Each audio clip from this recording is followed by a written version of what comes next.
Sede Sapiense, lugar de sabedoria, de sabedorias, de encontros, de trocas, lutas, sonhos, de princípios, de meios e fins, de futuro, passado e presente, da psicanálise em teoria e prática, em clínicas, formações e cursos, em conflitos, sintomas e psicopatologias, no contemporâneo, no cotidiano, no percurso, na transmissão, na publicação. São boletins, blogs, livros, eventos, seminários, debates.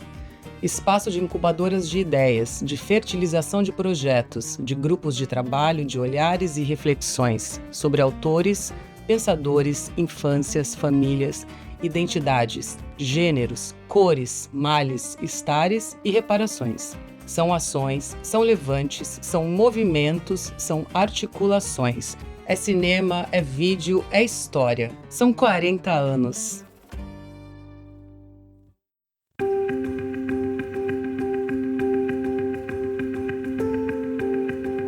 É uma história que é política, é uma história que passa pela madre, que passa pela história da minha mãe, que passa por uma ideia, por uma luta, por uma psicanálise atravessada pela realidade, pelo social e político. Porque é sempre bom refrescar a memória do que aconteceu na história. Eu cheguei no SEDES pela primeira vez ainda na Caio Prado, quando a Madre Cristina era diretora. É impossível esquecer a força dela.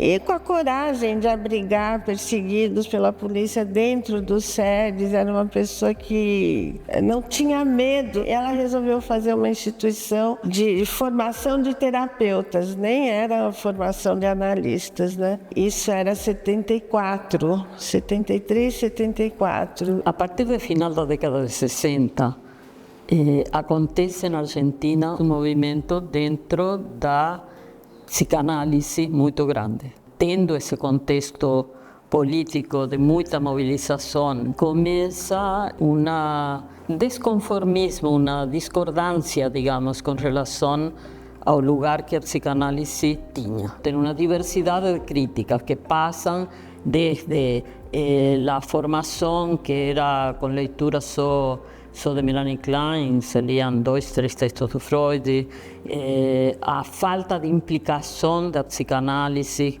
com o social, a falta de escuta, digamos, do contexto, a clínica totalmente fechada e elitizada, a análise didática, a hierarquia institucional. Havia várias pessoas, inclusive da IPA, e a IPA na época fez o possível, a Sociedade de Psicanálise de São Paulo, o possível e o impossível para acabar com o curso, ameaçando expulsar os seus membros que viessem dar aula nesse lugar. Não é propriedade privada de ninguém a psicanálise, né? E nesse momento, os professores que eles tinham contactado para ser professores deste novo curso que estava se criando, tiveram que renunciar ao curso por exigência da Sociedade de Psicanálise, porque a Sociedade de Psicanálise queria manter a hegemonia da formação de psicanalistas. Então a gente chegou, eu cheguei em julho de 76, Mário Fuchs e Lucia no 77, depois chegou Silvia Alonso, que estava em outro lugar, pessoal que se chamou o Grupo dos Argentinos. Quando chegamos aqui, nos surpreendeu ver uma instituição que também tinha posições mais firmes ideologicamente, de respeito dos pacientes, de trabalho e tudo mais. E aí pensamos em criar um curso que tivesse uma exigência menor para pessoas que estão começando a formação. Porque para quem é psicoanalista, uma coisa que não pode deixar de ser tida em conta é que a formação é interminável. E dentro da psicanálise, o estudo é a vida inteira. Aí nós pensamos se criamos um curso que se chamou Clínica Psicanalítica, Conflito e Sintoma, que existe até agora e que tem muita procura, muita procura.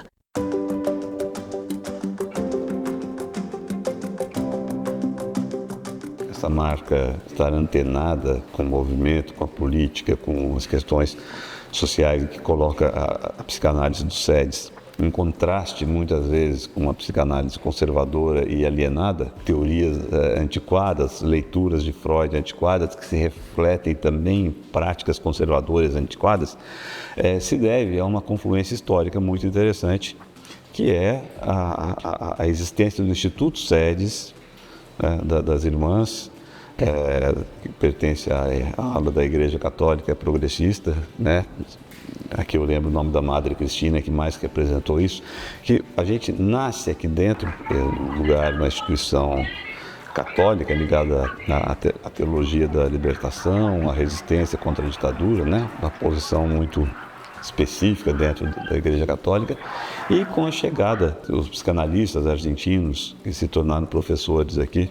Minha mãe tinha um grande sonho de uma coisa maior, de pensamento e de publicação e de congregar analistas para além de ter um curso de formação, era um grande sonho dela. E em 1985 se fundou o departamento, que já era uma instituição maior, que não oferia só um curso, sino a possibilidade de fazer uma formação permanente.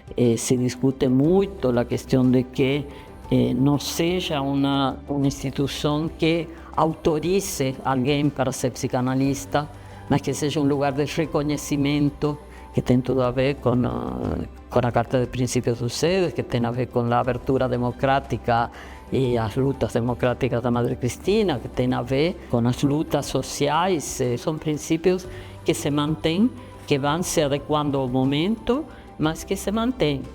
A luta pela democracia contra as desigualdades, que está na base, digamos, de fundação do departamento, vai anexando outras lutas, antimanicomial, depois se anexam a clínica de testemunhos, depois se anexam as lutas antissexistas, antirracistas, as políticas de reparação. A Madre Cristina, a Lilian Quinton e eu. Olha, você... Opa! Eu acho que o fato dele ter uma carta de princípios que é entregue às pessoas que se inscrevem aqui, quem vem para cá sabe aonde está entrando, quais são os princípios que norteiam essa instituição. Como o departamento floresceu de um jeito muito incrível e realmente fiel a certos princípios, né? De que qualquer um pode propor um grupo de trabalho, é uma coisa muito aberta, é uma coisa de produção mesmo, de produção teórica, de produção, de intervenção no meio psicanalítico, de conexão com o mundo social político. Eu acho que é importantíssimo o projeto da clínica, da participação na clínica dos SEDES. Esse é um momento também muito fundamental dentro do departamento. Eu acho que é muito importante o momento da fundação da Percurso. A possibilidade desse departamento que se constituía ter o seu órgão de expressão, né?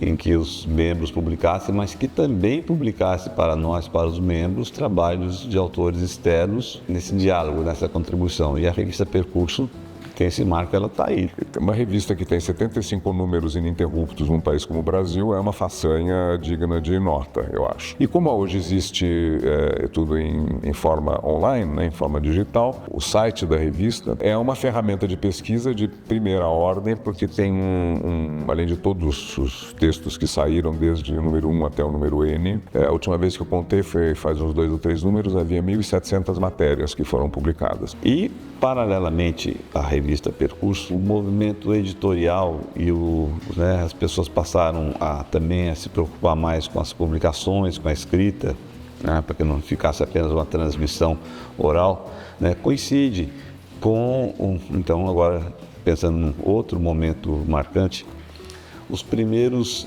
ciclos de debate que aconteciam com a promoção do curso de psicanálise. E a partir desse tivemos mais outros ciclos e debates e acabaram se transformando em livros pela editora Escuta, que marcam também as nossas primeiras publicações. A gente trouxe pessoas super importantes como Rosenfeld, como Axelos, como Grimm, enfim, a gente trouxe permanentemente o departamento, o curso primeiro, depois o departamento, através de contatos pessoais e tal, ia trazendo pessoas que davam um toque importante à nossa formação. Ou seja, a gente tinha abertura para trabalhar com outros autores, sempre se estudaram outros autores, hoje em dia se estuda muito outros autores, inclusive se inclui muito biografia de literatura, filmes, porque a cultura é um elemento que nutre a psicanálise permanentemente.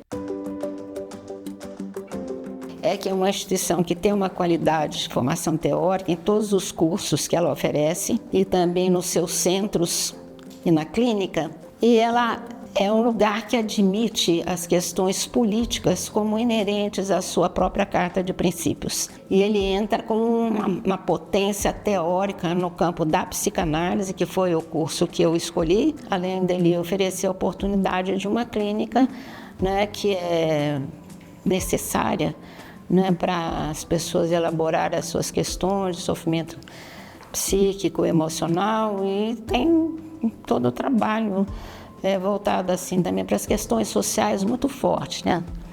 Nos centros de educação popular, no CNRVV, no CEPIS, então várias, além dos centros, os departamentos e os cursos, quer dizer, acho completo, SEDES, completo. Olha só. Tava novo, né? 2015 foi a festa dos 30 anos, eu tava lá. Eu estava começando a minha formação, muito tímida, muito sem lugar, pela questão da minha cor, né? Mas ainda assim fui, participei. E eu acho que 10 anos depois, guardadas as devidas proporções, dentro da perspectiva das questões sociais e raciais, acho que a instituição avançou bastante. Houve um caminho com o Noni a partir da questão da Maria Lúcia, que percebe uma situação violenta de racismo, e daí vai surgir o evento O Negro e o Racismo, Questões para a Psicanálise, que depois se transforma num livro, né? Então a dupla Noni e Maria Lúcia, para combater o racismo, é Eide, Tabakoff e Anne. A Eide, acho que é uma das pessoas que pensou o dispositivo incubadora de ideias, né? É um espaço, um dispositivo, eu diria, de ligação mesmo, porque você passa por ali e você discute com colegas, com aquela pessoa que está ali responsável pela reunião daquele dia e por outros colegas que vão transitando por ali, e as ideias vão sendo trabalhadas até o ponto de se transformarem num grupo de trabalho. E eu acho que é uma instância que precisa ser bastante divulgada. Todas as minhas monografias eu direcionei para este momento. O que a psicanálise tem a dizer sobre o racismo, né? Então, a partir daí eu fui encontrando outras pessoas aqui dentro do SEDES que também foram manifestando, né, esta inquietação, esta preocupação. Como é que a gente vai lidando com algo que a gente fala, da importância da diferença, como é que a gente lida com a diferença, como é que a gente inclui a diferença e a diversidade, mas é algo que a gente precisa construir, né? Acho que já tem pessoas, né, que vêm discutindo isso já há algum tempo, né, pensadoras e pensadores negros e negras pensando isso dentro da psicanálise há algum tempo. Chega no SEDES muito recentemente. É importante lembrar que isso vai sendo amadurecido pela presença de analistas negros aqui nos cursos e entradas pelo departamento. Maria Lúcia Silva nas aulas de Noni, Anne Egídio Miranda no curso de psicanálise, e esse é um debate que não dava mais para não se ter, né? Mas gerou muitas tensões. A partir da experiência de alguns corpos negros, né, meu, de Miranda e Marisa, a gente constituiu um grupo bastante importante na instituição, ao meu ver, que é o Grupo A Cor do Mal-Estar, que a partir dele se criou uma comissão de reparação e que hoje tem trazido outros alunos pretos, pardos e indígenas, né? Uma psicanálise brasileira, né? Mas uma psicanálise que leva em consideração o sul global, a história política e social da constituição deste país, no que diz respeito aos povos originários, no que diz respeito ao período da escravização e quais os efeitos disso na subjetividade das pessoas. Estou apostando muito nessa renovação de pessoas, aqui no SEDES, dessa juventude que chega com esse gás, com esse pique aí de pensar, de questionar. Talvez eu tenha sido muito tímida lá atrás, quando cheguei aqui no SEDES, e essa juventude está chegando de uma forma diferente. Isso é muito novo.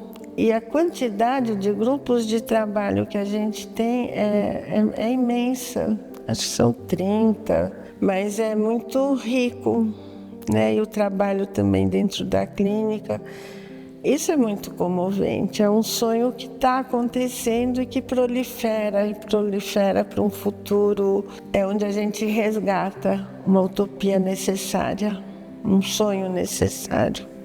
Um sonho de poder mudar o mundo. O sonho do departamento, para mim, para o departamento, é que tenhamos antenas ligadas e possamos sempre estar em sintonia, captar as necessidades. O que, em termos de trabalho teórico, metapsicológico, né, significa ter uma produção não só em termos de movimentação, de movimento social, de ações que são importantes, mas que isso também vá se transformando em reflexões teóricas que possam pensar, questionar e ampliar, né, o próprio núcleo metapsicológico teórico da psicanálise. Que um movimento desse tipo, político, social, né, não seja um movimento ingênuo. O meu sonho é que isso se reflita numa produção que é a marca que fica para o mundo, para as outras instituições, de quem somos.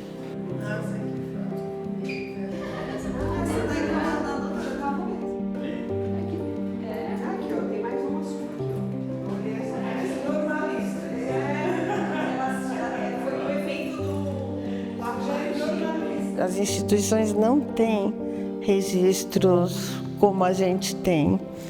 Então, essa marca do fazer o vídeo, eu acho que faz parte de uma ideia de transmissão, de um ritual necessário de comemoração e de projeção para um futuro. É algo super importante. Olha, o Mário, eu, a Lucia, a Marta, a Cida, a Dodora.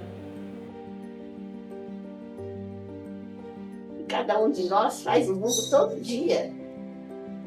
Eu acho que isso é que produz a beleza da vida.